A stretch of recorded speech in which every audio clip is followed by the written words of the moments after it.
The Skarloey Railway is a wonderful place to visit. The little engines loved their visitors and enthusiastically took them to all their favorite places on their line. The excursions were cheerful and memorable, and for many, these were the happiest times of the year. Mighty Mac, however, grumbled dreadfully. They were working near the mines, helping to rebuild the high tower that Donald had destroyed the previous summer. There goes the weekend. All these passengers. And all we get is construction duties. Move this here, shunt this there, idle here for hours. I can't take it anymore. Must you two be such a nuisance? I must say, I too am guilty of taking delight in daydreaming and wishing I was elsewhere, but I never let it interfere with my work ethic. Yes, I agree. Enough complaining, please. If you want to speed up this tedious process, move those crates closer to me. I'd be more than happy to give you a helping hook.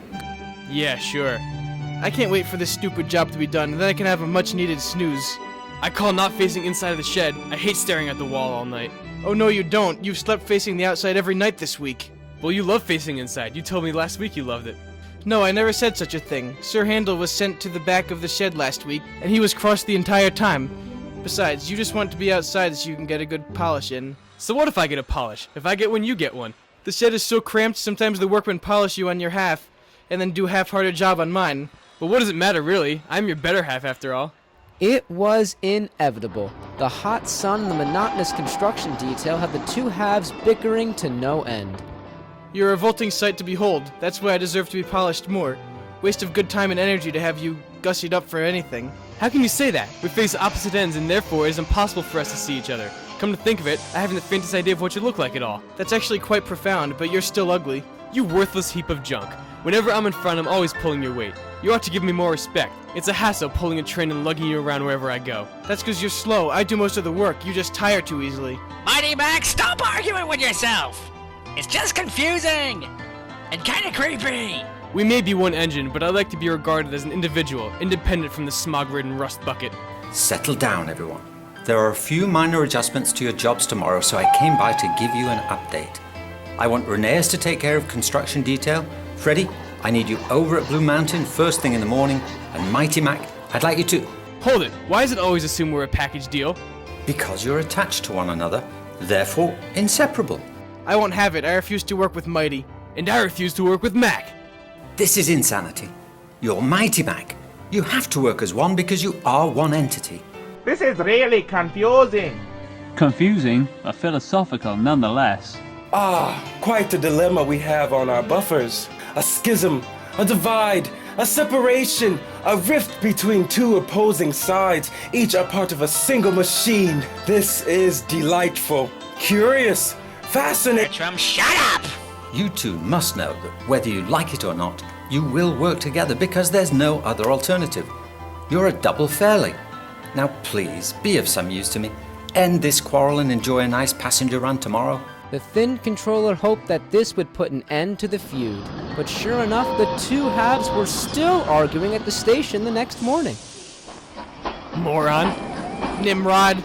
You're always lagging about, holding me back. I could be so much more if I wasn't stuck with you. And I too could have been so much more without you. I would have been a lot more visually pleasant for one thing. Not true, bumble buffers. Everybody says I'm handsome. And by everyone, did you happen to mean nobody at all? Oh, shut up. Despite their feud, the journey was still a pleasant one, until they came to a daunting incline. Mighty's pipes were leaking, and the cylinders on his swiveling engine weren't able to make enough steam. The train soon came to a standstill. Oh no! I'm leaking steam, this is terrible! Well, well, well, so I've been holding you back? Looks like you'll be eating your own words now. I'm sure if I could eat my own words, they'd be delicious. And I'm sure if you both weren't acting like such buffoons, this argument would actually make sense. Mighty Mac stared. The Thin Controller had been on board, and left his coach to speak to the defeated Double Fairly. Well, Mighty Mac, you may technically be one engine, but the Double Fairly locomotive has two fireboxes. The firebox is the heart of the locomotive, and to maximize your potential, you must mend this schism among yourselves. You can't be out of sync. You should know this by now. Now, Mac, it's up to you. Mighty, I'm afraid we'll be unable to continue, but neither of you will succeed unless two hearts burn together. I'm sorry, Mighty, but it looks like I'm going to have to ride this solo. I'm sorry too, Mac. Let's do this. No, Mighty, you're damaged. You'll have to be mended, and I don't want you to get even more hurt. Who said I was going to help pull? I may be out of commission, but I still have plenty of moral support to go around. Now heave! Mac pulled with all of his might, with the support from his other half, and eventually came to the top of the incline. This remarkable display marked the end of the feud.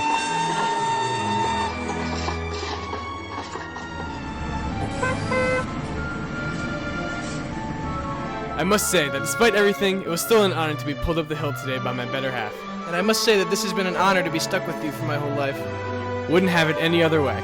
No matter what, my friend, we'll always remember that two hearts burn together. And for the two halves of that particular double fairly, it was the way it would always be.